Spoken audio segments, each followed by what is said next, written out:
So, traders, on today's video, as you guys have already saw the thumbnail, I guess what I'm gonna just do is just stick to the video, share what I'm about to give you guys, and educate you guys with what I'm about to release and expose. Because the coming trading week will be crazy, will be fantastic, and will be far most importantly, profitable. But if you are gonna stick around and if you are gonna listen attentively and watch the video up and until the end, then I guess we're gonna take all the gems and all the knowledge that we are gonna be sharing to you guys. But before we start the video, like on the video, share the video, leave a comment on the video, click that link to sign up with the broker that I trade with and how to recommend. Or if you're looking to capitalize with our 2-day in-person internship course, then I guess you're gonna take the time and the opportunity. Give us a DM, give us a call, or most of all, comment down below so we can know what you're looking for and what we're about to chop it up with. But without further ado, let me share this educational content and let me make sure that I prepare you guys and make sure that I give you all that you need and all that you want. It's man.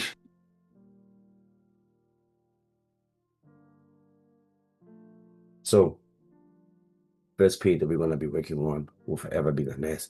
And as you can clearly see that our structure on the NASDAQ price has been clearly moving bullish until we had this momentum, this bear momentum to end the trading week. And with that being said, if you guys can clearly understand, if I have to zoom in the charts, remember that this was our resistance and this was our support.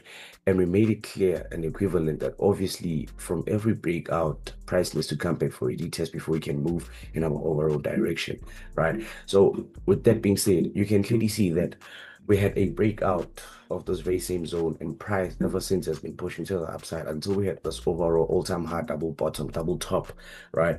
And from there, price gave us a dip to the downside. So where price is currently trading, there's only two takes that we're going to be focusing on. That's how we're going to be waiting for confirmation. One of the takes is from this bear push to the downside. Is price going to give us a retest in order for us to look for those moves to the upside? Or is price going to give us a break below in anticipation of what of those possible new lows or the reversal to the downside? Because if price will be above our zone, then it's only going to look to be bullish. But if price will be below, then it's only might look to be bearish. But of that, what I would do, second pair, which is gold. And gold will be very simple because if you clearly understood that on our midweek update, we did share that from every push to the upside, there has to be a pullback or an exhaustion phase or a range before you can look forward for those continuations to the upside. So you can clearly see that price gave us those highs and price gave us those lows. And with that being said, we now can clearly keep it simple and legit and make you guys understand that we have a trade idea on gold, and this trade idea will be based on two takes.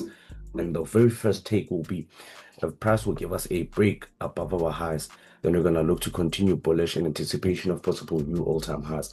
But if price will give us a break below, then I guess we're going to look for those reversals to the downside. And that's what we're going to be focusing on. That's why we kept it the way we kept it. If price will be above our highs, then we're going to look for those moves to the upside and to be bullish. But if price will be below our lows, then that's when we're going to look for those moves to the downside. And that's what we're going to be keeping it. Besides those two takes, there's nothing we're going to be focusing on. If price is above our zone, we're going to look to be bullish. But if price is below our zone, we're going to look to be bearish. And that's what we're going to be focusing on. But without further ado, last but not least, we have USDCAD. And USDCAD, I kept it simple and I kept it legit with you guys. We simply don't have a trade idea because I've been back testing, I've been forward testing, and I've been analyzing USDCAD for you guys. And I've came to a conclusion that I don't want you guys to be complicated with what I have to share because for the most part of it, most of you viewers haven't subscribed to our COT Academy services. And without you guys having to subscribe, if I have to share what I have to share to those who have subscribed, then it will be easy for them to get what I'm about to share. But if you haven't subscribed, then I guess it will not be easy for you to get what I'm about to share. That's why I kept it the way I kept it. We don't have a trade idea until it comes. We our midweek Forex update. Then that's when we might look and see what I might share to you guys. But without further ado, USDCAD won't have a trade idea, so I won't share anything. I might just keep it the way we keep it. But always be mindful, guys, that this is what we'll be anticipating for the coming week on gold and US and NASDAQ, because USDCAD don't have a trade idea for now. So if you found any value into this video, then I guess you're gonna click that subscribe button, that like button, and you're gonna share the video and leave a comment on the video. And if you've gained value from this video, then I guess we're gonna save this video and share this video to someone who also needs the gems and the knowledge that you've just received. Because COT Academy is here to change you guys and make you guys better traders, from beginner to professional, from unprofitable to profitable, and from most of all, from undisciplined to disciplined. And that's all the motive. But without further ado, this is your boy Harlem, King COT, and I'm gonna catch you guys on the next educational video. Bye for now.